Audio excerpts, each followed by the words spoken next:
Ni mwendelezo wa zoezi la kliniki ya ardhi katika kijiji hiki cha Ikangala, ambapo pamoja na kusikiliza kero na kutatua kero hizo za wananchi zinazohusiana na masuala ya ardhi, unachokiona hiki ni mtambo ambao upo katika mradi huu wa viwanja vya Ikangala kwa ajili ya kufungua barabara katika viwanja hivi.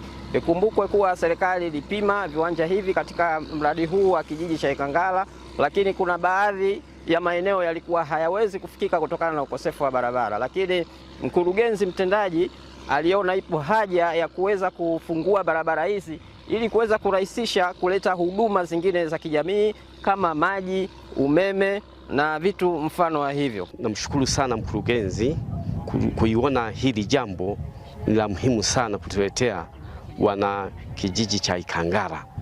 Sisi wananchi itatuletea faida kubwa kulingana, kwanza ardhi yetu kama nilivyosema imeshapata thamani.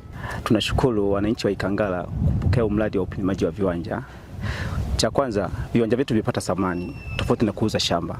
Sababu shamba kama shamba unaweza kauza hata milioni 1 au pengine sifiki, lakini kiwanja kwenye hilo shamba unaweza kupata viwanja 6 ambavyo pengine unaweza kauza hata milioni 2 ambavyo inakuja kama milioni zaidi ya 10 pengine, tofauti na shamba. Au vile vile kisha kabisa huo utaratibu wa upimaji wa viwanja, mji utaendelea kupitia usamani ya nini, au vile vile utavutia wageni kuja kuwekeza, wenye biashara, na sisi vijana kama vijana tutajipatia fursa, mfano wa bodaboda, pengine biashara hizi ndogo ndogo, akina mama.